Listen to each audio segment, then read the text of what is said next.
다 같이 하나님 말씀 함께 봅니다. 하나님 말씀 요한복음 1장 9절부터 14절까지입니다.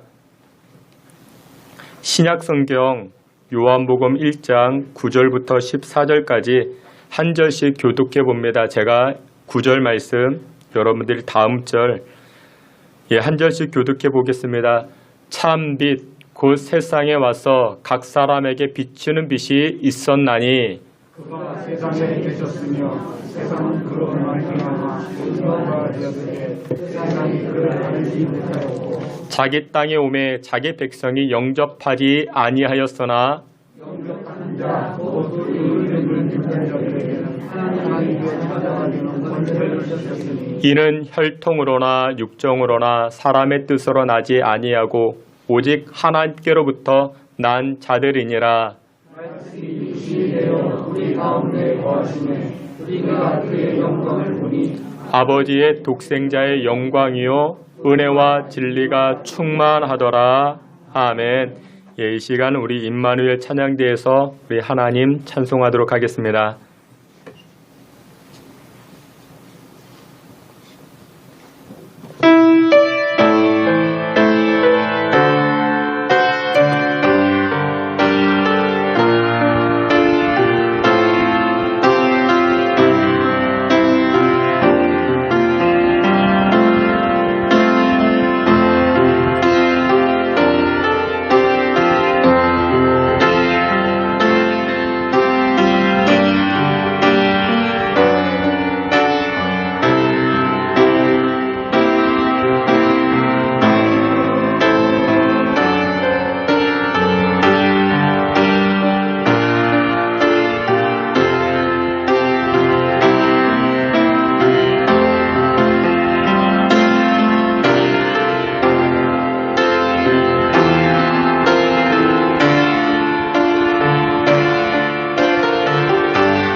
아멘. 우리 함께 기도합니다.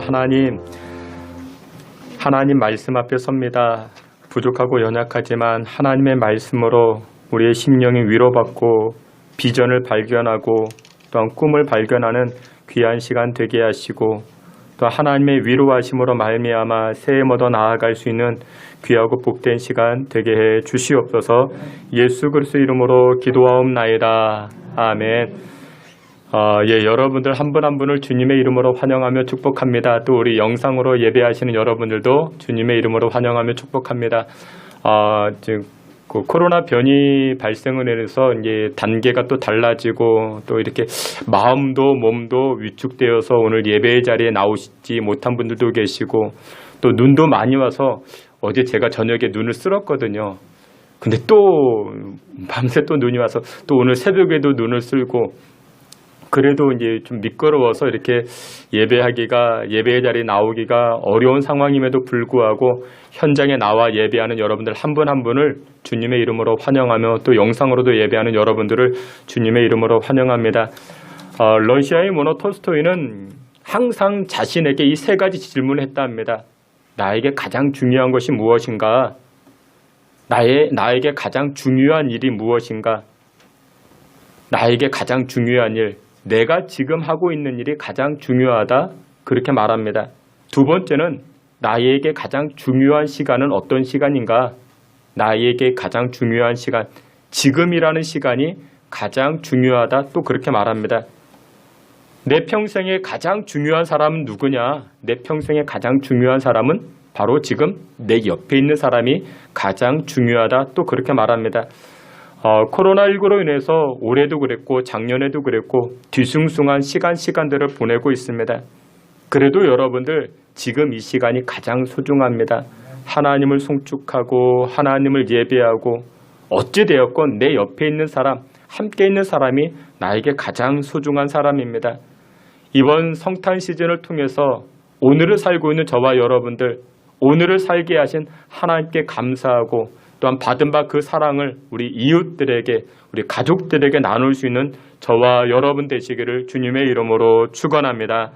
우리가 지금 성탄 시즌을 보내고 있는데 성탄, 말 그대로 예수님의 탄생이지요. 여러 가지 의미를 우리가 발견할 수 있겠지만 가장 핵심적인 것은 이것입니다. 성탄절 하면 구원입니다. 구원. 구원은 성경의 가르침 중에서 제일 핵심적인 부분이고 우리가 신앙생활하는 가장 중요한 것이 바로 이 구원이기도 합니다. 여러분, 그런데 이 구원에 관해서 가장 중요한 의미가 무엇이냐? 바로 하나님의 사랑입니다. 그러니까 이 성탄절에서 구원과 하나님의 사랑을 빼놓으면 할 말이 없어집니다.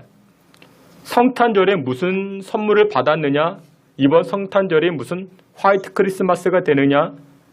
여러분들 그것은 성탄절하고는 거의 거리가 멉니다. 그래서 이 성탄절 하면 가장 중요한 것이 구원이고 하나님의 사랑인 것입니다. 근데 여러분들 이 사랑에 관해서는 상처가 생기기 시작합니다. 여러분들 사랑해 보셨습니까? 사랑하면 무엇이 따라가는가? 상처가 따라갑니다. 그래서 성탄절 하면은 하나님께서 상처 입기로 작정한 날이다. 우리는 그렇게 기억하면 됩니다. 오늘 본문에 요한복음 1장 10절과 11절에 이렇게 말씀합니다. 요한복음 1장 10절 11절 함께 봅니다. 그가 세상에 계셨으며 세상은 그로 말미암아 지은 바 되었으되 세상이 그를 알지 못하였고 자기 땅에 오매 자기 백성이 영접하지 아니하였으니. 아멘. 근데 하나님의 구원은, 하나님의 사랑은 2000년 전 아기 예수의 탄생과 그분의 공생의 사건, 십자가상에서 죽으심과 부활하심, 이런 것들을 통해서 하나님의 사랑이 드러납니다. 근데 그 사랑이 바로 저와 여러분들에게는 구원이라는 것입니다. 여러분들, 예수님께서 이 땅에 오셔서 하신 일들이 무엇이냐? 예수님이 이 땅에 오셔서 하신 일은 화목케 하신 일을 하셨습니다.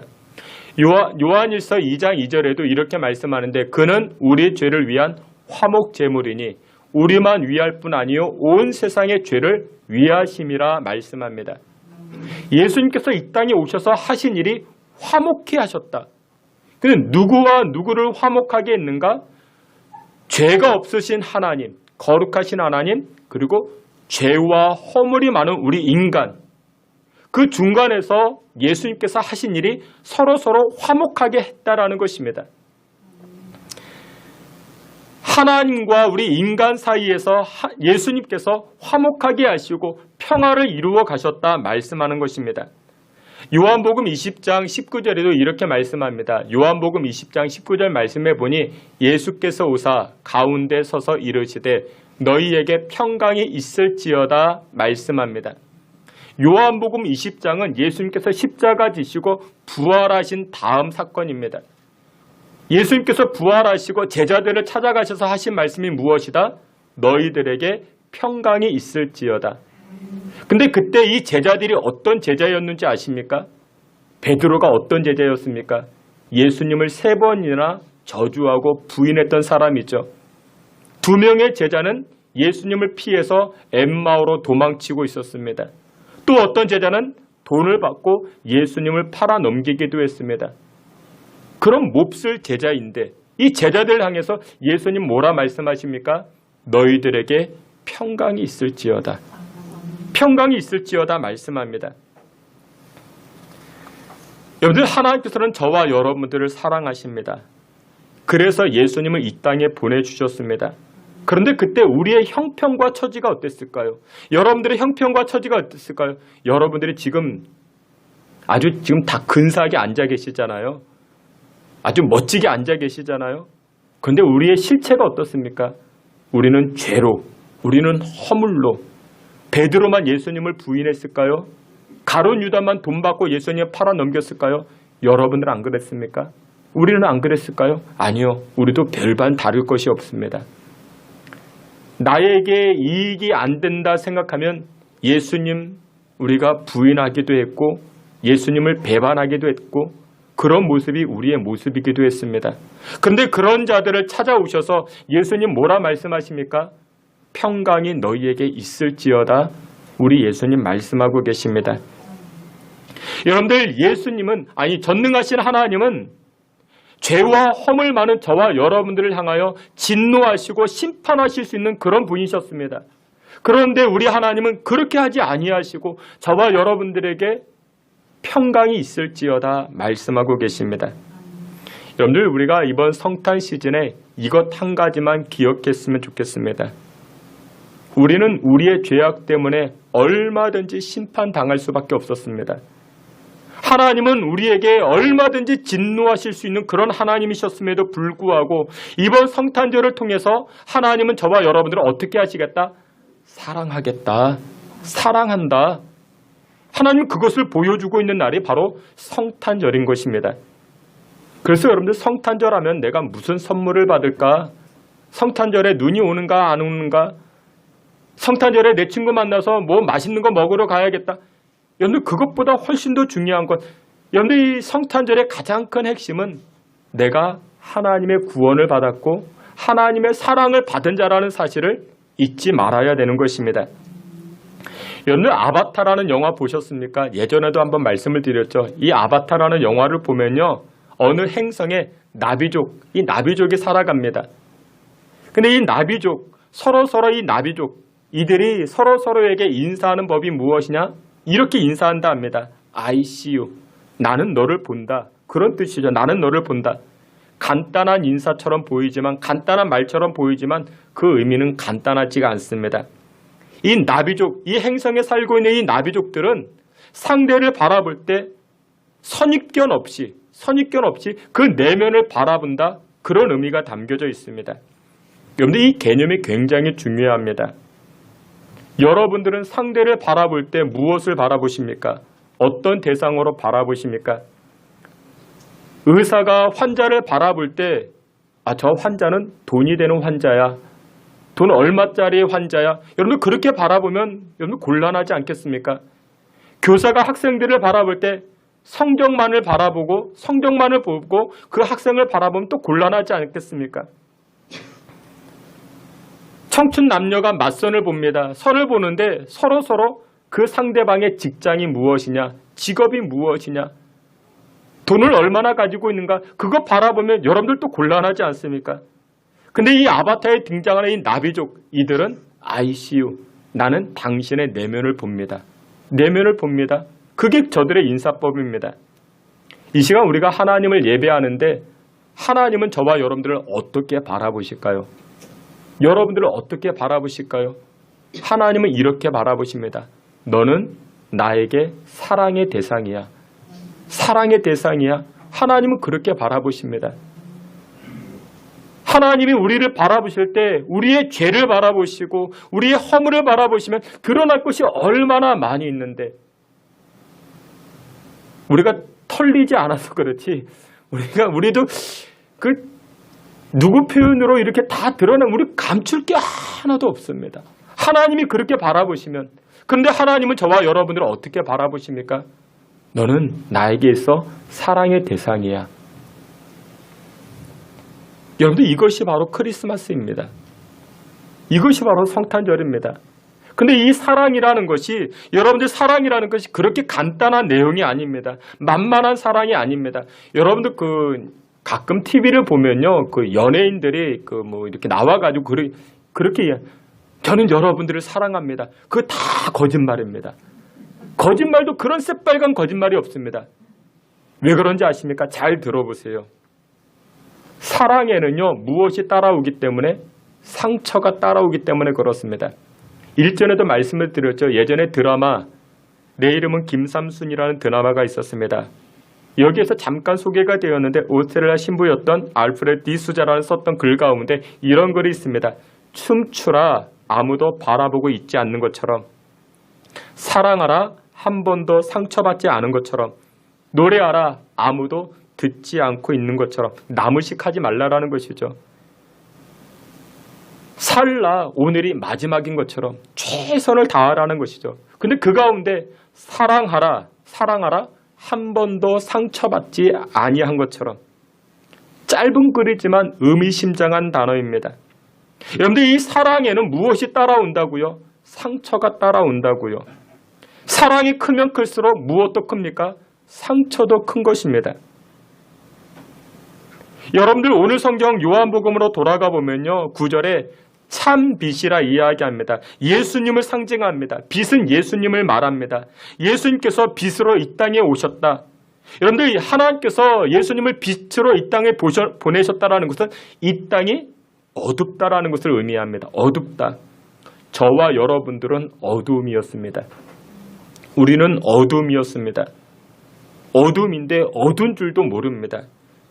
얼굴에 지저분한 것이 묻었는데 밥풀이 묻었는데 밥풀이 묻은 조차도 모릅니다. 그래서 하나님은 이 어둠을 일깨워 주기 위해서 예수님을 보내주셨는데 요한복음 1장에서는 참 빛이라 빛으로 말씀합니다. 빛 대신 예수님이 이 땅에 보내주셨다. 그것을 성경은 사랑이다 말씀합니다. 근데 이 사랑에는 무엇이 따라온다? 상처가 따라온다고요. 하나님께서는 그 상처받기를 감내하셨다. 그 의미가 바로 성탄절인 것입니다.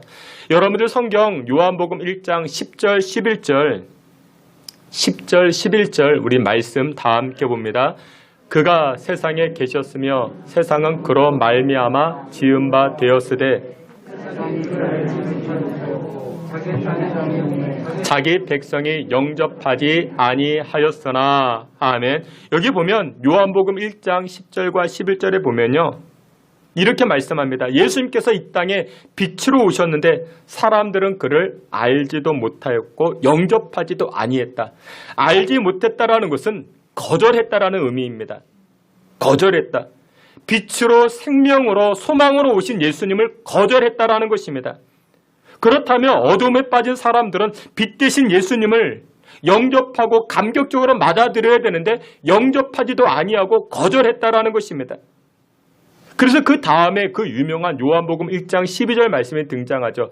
영접하는 자, 곧 그 이름을 믿는 자들에게는 하나님의 자녀가 되는 권세를 주셨다. 영접해야 된다라는 것이죠. 그런데 지금 오늘날 우리의 모습도 그렇고 우리 인간들의 모습이 어떻게 되었는가? 거절했더라. 영접하지 아니했다 말합니다. 여러분들 이것을 보면은 하나님 입장에서 보면 여러분들 상처가 되지 않겠습니까? 너희들은 어둠도 모르는 존재야. 너희들은 너희들의 얼굴이 얼마나 지저분한지 그것도 모르는 존재야. 그래서 내가 나에게 있는 독생자 이 예수를 너희에게 보내주었는데, 근데 그 인간들, 지저분한 인간들, 그 어둠에 빠져 있는 인간들이, 죄악에 빠져 있는 인간들이 감격으로 감사함으로 받아들이지 아니하고 오히려 예수님을 어떻게 합니까? 거절합니다. 영접하지 아니합니다. 배척시킵니다. 그러면 하나님 입장에서 보면은 얼마나 큰 상처가 되겠습니까? 그런데 하나님 그거 아시면서도 우리에게 성탄절을 허락하신 것입니다. 아기 예수를 허락하신 것입니다. 가끔 드라마를 보면요, 그 연속극을 보면 꼭 집안에 망나니가 등장을 해요. 그 망나니가 등장을 하는데 그때 엄마 아빠들이 그렇게 이야기해요. 내가 너를 위해서 얼마나 많은 희생을 했는데 내가 안 입고 안 먹고 안 쓰고 너 뒷바라지를 하느냐고 얼마나 큰 고생이 있었는데, 근데 이 망나니 같은 이 아들들이 꼭 뭐라고 이야기합니까? 엄마가 나에게 해준 게 뭐 있냐고, 아빠가 나에게 해준 것이 무엇이냐고. 그 얼마나 큰 상처가 되겠습니까? 그런데 그럼에도 불구하고 부모님들은 어떻습니까? 엄마는 어떻습니까? 그래도 사랑합니다. 그래도 사랑합니다. 누가 가장 많은 상처를 받아요? 가장 많은 사랑을 했던 사람이 가장 많은 상처를 입게 되는 것입니다. 여러분들, 하나님께서는 저와 여러분들의 이 성탄 시즌을 통해서 우리를 사랑하심을 보여주고 계십니다. 근데 이 성탄 시즌에 가장 많은 상처를 또 누가 받으십니까? 하나님이 받으십니다. 사람들은 상처를 안 받으려고요, 선택한 방법이 무엇이냐? 사람들은 거리감을 둡니다. 멀찍이 떨어져 가면은 상처를 안 받아요. 사랑하지 않겠다라는 것이죠. 적정거리를 두고 사랑도 아니고 미워하는 것도 아니고 그러면 상처를 안 받죠. 여러분들, 베드로가 예수님을 멀찍이 따라갔죠. 왜 따라갔습니까? 멀찍이 따라간 이유는 상처를 안 받겠다라는 것입니다. 여러분들, 교회 일도 마찬가지예요. 교회 일을 하다 보면요, 상처받는 일들이 생깁니다. 그래서 어떤 분들은 교회 일을 적당한 거리를 둡니다. 적당하게 그저 예배만 드리고 전도회 포함도 안 되고 구역에도 포함이 안 되고. 근데 여러분들, 이렇게 거리감을 두게 되면요, 상처는 없지만 무엇도 없는가? 상급도 없는 것입니다. 하나님의 칭찬도 없고 하나님의 돌보심도 나타나지 않습니다. 사랑하시는 성도 여러분들, 우리가 이 성탄 시즌에 깊이 묵상해야 될 사실이 바로 이것인 것입니다. 하나님은 아기 예수를 우리에게 보내주셨습니다. 하나님의 사랑을 보내주셨습니다. 우리에게 가까이 오셨습니다. 그러나 하나님은 이 사랑을 통해서 상처받을 줄을 알고도 우리에게 아기 예수를 보내주셨다는 이 사실을 우리가 잊어서는 아니 됩니다. 여러분들에게 질문 하나 하겠습니다. 여러분들은 하나님께서 여러분들을 사랑하신다는 사실을 믿으십니까? 그럼 반대로 여러분들도 하나님을 사랑하고 계십니까? 교회를 사랑하십니까? 하나님을 사랑하십니까? 우리는 사랑한다 이야기하지만 교회를 사랑하고 하나님 사랑할 때 상처받는 일도 생길 수가 있는 것입니다. 하나님의 마음으로 교회를 사랑하고 영혼을 사랑할 때 상처 있는 일들도 많아지게 됩니다. 그거 두려워하지 마세요. 그거 피하지 마세요. 우리가 하나님을 사랑하고 교회를 사랑하며 나아갈 때 하나님께서 부어주시는 상급과 은혜와 돌보심의 역사가 얼마나 크고 많은지. 근데 우리는 자꾸만 무엇을 선택합니까? 상처받기를 선택하기보다는 혜택받기를 선택합니다. 많은 분들이 선택을 할 때 혜택받는 곳을 찾아다닙니다. 심지어 교회를 정할 때에도 상처를 받는 곳, 사랑할 곳이 아니라 내가 혜택을 받을 곳, 그런 곳을 찾아다닙니다. 여러분들, 신앙생활은 사랑할 곳, 믿음이 나타나는 곳은 사랑할 곳으로 들어가야 됩니다. 근데 우리는 그곳에 상처가 있기 때문에 그것을 거부하고 내가 혜택받을 곳을 찾아다니기 시작합니다. 그런데 여러분들, 우리가 혜택받을 곳을 선택하게 되면 하나님의 상급이 없습니다. 하나님의 은혜가 나타나지 않습니다. 하나님께서 원하시는 곳은 사랑할 곳을 선택하라 말씀하십니다. 하나님, 그곳에 가면 상처가 있다고요. 그래도 하나님 아십니다. 그런데 상처가 있지만 내가 사랑할 곳을 선택하며 나아갈 때 하나님께서 우리에게 한량없는 은혜를 부어주십니다. 말로 닿을 수 없는 은혜를 부어주십니다. 사랑할 곳, 상처가 있지만 그것을 선택하면요, 신앙의 깊이가 나타나고요, 하나님의 응답하심이 나타나고요, 하나님의 위로가 나타나기 시작합니다. 주님께서 사랑하시는 성도 여러분들, 이번 성탄 시즌 우리가 기억해야 됩니다. 하나님께서는 상처받을 것을 선택하셨습니다. 상처받을 것을 알고 계셨음에도 불구하고 저와 여러분들을 사랑하신 날이 바로 성탄절이라는 사실을 우리가 놓쳐서는 아니 될 것입니다. 우리를 끝까지 사랑하시는 그 하나님을 이 성탄 시즌에 송축하고 찬송하며 나아가는 저와 여러분들 다 되시기를 주님의 이름으로 축원합니다. 마지막 두 번째로 이 성탄절 안에는 하나님의 충만한 관대함, 하나님의 충만한 은혜가 담긴 날임을 우리가 잊어서는 아니 됩니다. 우리 오늘 본문 말씀 요한복음 1장 14절 16절 말씀, 우리 앞에 있는 말씀 14절 16절 함께 봅니다. 말씀이 육신이 되어 우리 가운데 거하심에 우리가 은혜와 진리가 충만하더라. 아멘. 우리 16절 한 절 더 봅니다. 우리가 다 그의 충만한 데서 받으니 은혜 위에 은혜로라. 아멘. 여러분들 14절과 16절에 반복적으로 등장하는 단어가 충만이라는 단어입니다. 하나님은 여러분들을 사랑하실 때 충만하게 사랑하십니다. 오늘 예배하는 저와 여러분들에게 하나님 은혜를 부어주실 때 은혜 위에 은혜로라. 충만한 은혜를 부어주십니다. 여러분들 우리가 신앙생활할 때 여러분들 평소에는 교회를 안 가셔도 여러분들 1년에 3번은 교회를 가셔야 됩니다. 영상으로 듣고 계시는 분들. 여러분들 특별히 아기 예수의 탄생하신 날, 성탄절이죠. 이 성탄절은 죄인된 인간을 사랑하시는 하나님의 사랑이 담긴 날, 이것이 성탄절인 것입니다. 그리고 두 번째, 십자가를 통해서 죽으시고 사망 권세를 이기신 부활절. 이 부활절에는 또 여러분들 교회를 가셔야 됩니다. 또 세 번째, 이 땅의 풍요로움으로 하나님께서 넉넉함으로 채워주신 그 감사를 기억하는 날, 추수감사절. 또 이때만큼은 또 여러분들 아무리 바빠도 교회를 가셔야 됩니다.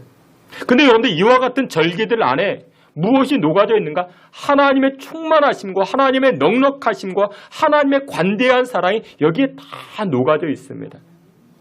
하나님께서 죄인된 인간들을 구원하실 때 그저 우리의 신분을 그냥 바꿔주신 것이 아니라 죄인에서 인간으로 그저 단순하게만 바꿔주신 것이 아니라 저와 여러분들을 관대하게, 저와 여러분들에게 충만한 은혜로 채워주시는 그 하나님이라는 사실을 우리가 잊어서는 아니 됩니다. 여러분들 성경에 등장하는 인물들 가운데 하나님의 충만한 은혜와 하나님의 관대한 사랑을 입은 자, 가장 대표적인 사람을 이야기하라면 다윗을 꼽을 수 있죠. 이 다윗은 목동이었습니다. 어린 시절 정말 비천하게 살아왔습니다.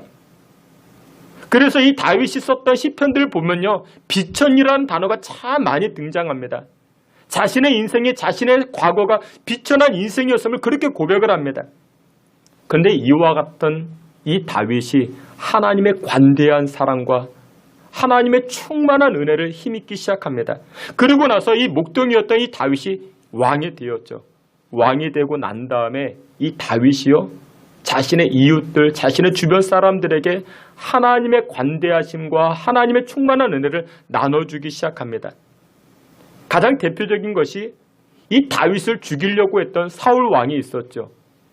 사울의 손자 무비보셋이 있었습니다. 이 사울이 죽고 나서 무비보셋이 저 시골 총구석에 숨어 살다가 다윗이 발견합니다. 그리고 이 무비보셋을 초청합니다. 그리고서는 이렇게 무비보셋에게 이야기를 합니다. 내가 하나님의 관대함과 하나님의 충만함을 입은 것처럼 이 은혜와 사랑을 나도 너에게 전하겠다. 그리고서는 항상 식사를 같이 하고 또 땅을 떼어주면서 이 무비보셋에게 물질과 어떤 인격적인 부분과 모든 것들을 다 회복시켜 줍니다. 그럼 이유가 무엇이냐? 내가 받은 하나님의 관대함과 하나님의 사랑, 나도 이웃들에게 전하겠다. 이것이 바로 다윗의 신앙이었던 것입니다. 여러분들, 관대함은요, 두려움을 느끼게 해서는 아니 됩니다. 여러분들, 관대함이라는 것은 상대방을 존중시켜 주어야 됩니다. 맛있는 음식을 만들어 두고 야, 너 이거 꼭 먹어야 돼. 막 윽박지르고 화를 내고, 이것은 관대함이 아니죠. 여러분들, 이번 성탄 시즌을 통해서 우리가 기억해야 될 두 번째는요, 하나님의 사랑은 관대함으로 우리에게 다가왔다라는 것입니다. 그 특징이 무엇이냐? 바로 존중입니다. 존중. 하나님은 저와 여러분들을 존중하십니다. 저와 여러분들을 사랑하시면서 그 관대한 사랑을 어떻게 보여주시는가? 우리를 존중해 주십니다. 고린도전서 3장 9절에 이런 말씀이 있습니다. 우리는 하나님의 동역자들이요. 하나님께서 저와 여러분들을 부르셨는데 무엇으로 부르셨냐? 동역자로 부르셨다 말씀합니다.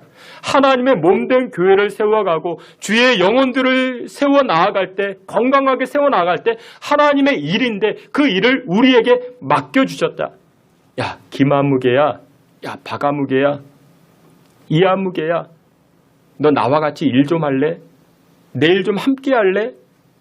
이렇게 우리를 부르셨다는 것입니다. 여러분들, 이것은 간단한 문제가 아닙니다. 왜 그런지 아십니까? 이유는 이와 같습니다. 함께 일하기로 불렀다라면 여러분들, 함께 일하기 위해서는 수준이 비슷해야 재밌습니다. 예를 들어 이런 얘기입니다. 중요한 축구 경기가 열렸어요. 축구 경기를 해야 됩니다.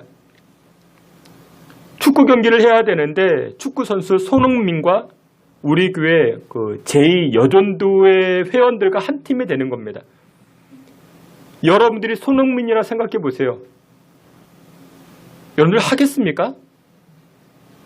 아니, 내가 그래도 레벨이 있지. 내가 그래도 등급이 있지. 어떻게 제가 제2여전도회를 무시하는 게 아닙니다. 딱 봐도 그 축구를 못하게 생겼잖아요. 저분들은 그 요리만 잘하시지. 요리. 그 손흥민 입장이라면, 아니, 그래도 내가 나의 축구 레벨이 있고 축구 등급이 있는데 내가 어떻게 저분들과 함께 축구 경기를 하겠습니까? 근데 손흥민은 하겠대요. 이것이 바로 존중입니다. 존중. 하나님께서는 하나님의 일을 하실 때, 야, 이아무개야, 김아무개야, 우리를 부르셨다고요. 우리의 수준이 어떤 수준인데, 여러분들의 수준이 어떤 수준인데, 말도 안 되는 수준인데, 하나님의 수준은요 정말 높은 수준인데 우리를 부르셨대요. 이게 바로 존중입니다. 이 존중이 언제 나타났다고요? 크리스마스 때 나타났다고요. 내가 너희들을 그렇게 사랑해, 내가 너희들을 이렇게 사랑해, 윽박 지르면서 우리를 끌고 가신 게 아니라 아기 예수의 탄생하심을 통해서 이 존중의 이 인격을 보여주신 날이 크리스마스 성탄절이라는 것입니다. 그래서 오늘 성경에서는 충만함과 은혜가 가득하더라 말씀합니다. 우리가 그와 같은 은혜를 입은 자들입니다. 그런데 우리가 그와 같은 은혜를 입은 자들인데 뭔가 내가 조금 된 줄 알고, 뭔가 내가 조금 높은 줄 알고, 뭔가 내가 조금 가진 줄 알고 세상에 나가서, 밖에 나가서 우리 이웃들을 대할 때, 주변 사람들을 대할 때 벌레 보듯 보고, 우리가 그렇게 살고 있지 않습니까? 성탄절은 그런 것이 아니라는 것입니다. 내가 하나님의 관대함을 입은 자요, 내가 하나님의 그 큰 충만한 사랑을 입은 자요, 그러니 나도 세상에 나가서 하나님의 그 관대하심과 충만한 사랑을 나도 보이겠다. 여러분들의 이웃이 여러분들의 등급과 여러분들의 레벨과 다르습니까? 아니요, 그거 생각조차가 틀린 것입니다. 우리는 다 같은 죄인이고 다 연약한 자들입니다. 하나님의 관대한 사랑과 하나님의 놀라운 사랑을 입은 내가 성탄절에 그 하나님의 관대함과 그 사랑을 보이는 것이 바로 성탄절의 참 기쁨이 되는 것입니다. 여러분들, 우리가 지금 코로나 상황을 지내는 가운데 있죠. 여러분들 좀 관대함을 가지십시오. 넉넉함을 가지십시오. 우리 이웃들을 대할 때, 이 성탄 시즌을 지날 때 좀 넉넉한 마음을 가지세요. 내가 저 사람보다 좀 나은 인생이라 여러분들 그렇게 생각하지 마시고 우리는 하나님의 은혜를 입은 자입니다. 하나님께로부터 왔습니다. 그러니 하나님께로 돌려드립니다. 그 마음 갖는 것이 하나님의 은혜와 긍휼을 힘있는 지혜가 됩니다. 어느덧 2021년 한 해를 마감합니다. 여러분들 올 한 해 어떻게 살아오셨습니까? 작년이라 뭐 별발 다를 게 없었죠. 코로나 때문에 얼마나 위축되어졌는지, 코로나 때문에 작년 한 해도 올 한 해도 그 세월을 2년이라는 시간을 어떻게 보냈는지 2살 먹었다고 아쉬워하고 속상해하시는 분들도 계실 수 있습니다.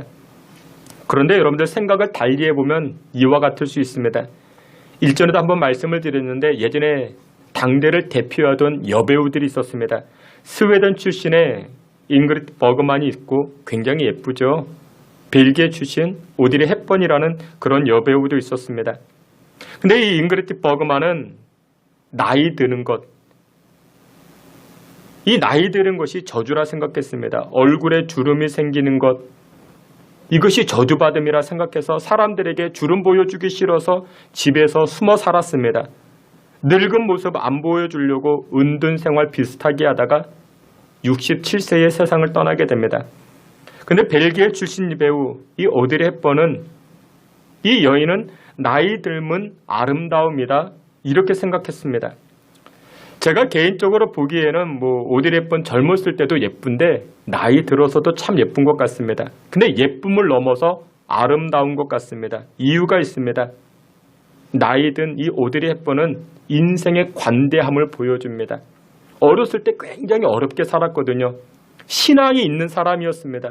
하나님의 은혜를 알았습니다. 배우가 되었는데 나이 들어서도 얼굴에 주름이 생겼어도 주름진 얼굴이 부끄럽다 여기지 아니하고 기아에 허덕이는 아이들을 찾아가서 도와줍니다. 봉사합니다. 오드리 헵번은 자신이 받은 사랑, 그 관대한 은혜, 충만한 은혜, 이것을 이웃들에게 돌려주는 삶을 살아갑니다. 여러분들 젊어지려고 하십니까? 물론 필요하죠. 젊어지는 것보다 젊은 인생을 사십시오. 그러면 젊어집니다. 여러분들 예쁜 것과 아름다운 것은 다른 겁니다. 여러분들 예뻐지려 하지 마시고 아름다워지려 하십시오. 아름다운 인생이 누구냐? 내가 받은 하나님의 관대한 사랑, 충만한 사랑을 우리 이웃에게 나누는 것입니다. 그러면 우리의 인생이 아름다워지기 시작합니다. 오드리 헵번은 20대 젊은 청년 봉사단원들이 하는 똑같은 일들을 다 감당해 나아갑니다. 여러분들 60대 이 오드리 헵번을 보고 할머니라 부를 수 있겠습니까? 아니죠. 얼마나 젊게 사는지 모릅니다. 여러분들 이 크리스마스 시즌 우리가 기억해야 될 사건은 두 가지입니다. 하나님은 상처받기를 작정하시고 저와 여러분들을 사랑하셨습니다. 상처받기를 작정하시고 지금도 여전히 하나님은 저와 여러분들을 사랑하십니다. 우리도 마찬가지입니다. 우리 이웃을 사랑하고 가족을 사랑하고 교회를 사랑할 때 상처가 있을 수 있죠. 그러나 하나님은 그것을 기억하시고 하늘의 상급으로 갚아주십니다.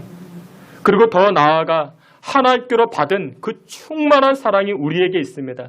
관대한 사랑, 그 은혜가 우리에게 넘쳐났습니다. 성탄의 시즌에 우리 이웃들에게 나눠주십시오. 우리 주변 사람들에게도 나눠주십시오. 오늘 당회를 통해서도 이야기할 것입니다. 우리 교회가 섬기는 저 서울역의 노숙자 그런 분들이 계십니다. 그런 분들에게 우리의 사랑을 나누자 이야기할 것입니다. 여러분들 주변에 물질적으로 또한 심적으로 여러분들 이렇게 어려운 분들이 있으면 전화해 주시고 사탕이라도 나눠주시고 마음이라도 나눠주십시오. 이것이 바로 성탄의 기쁨이요 성탄의 사랑을 나누는 그런 시즌이 되는 것입니다. 주께서 사랑하시는 귀한 성도 여러분들 모두가 이 성탄의 참된 의미를 기억하시고 하나님 주시는 기쁨과 은혜의 삶을 누려 나아가시는 저와 여러분들 다 되시기를 주님의 이름으로 축원합니다. 아멘. 하나님, 은혜와 사랑을 감사합니다. 우리가 죄인 되었을 때에 주의 백성들을 사랑하시고 여전히 우리가 하나님을 거절하고 하나님을 대적하는 인생을 살았음에도 불구하고 여전히 사랑하시는 하나님을 찬송하고 영광을 올립니다. 또한 관대한 사랑과 은혜로 충만한 인생 살게 하시니 감사를 드립니다.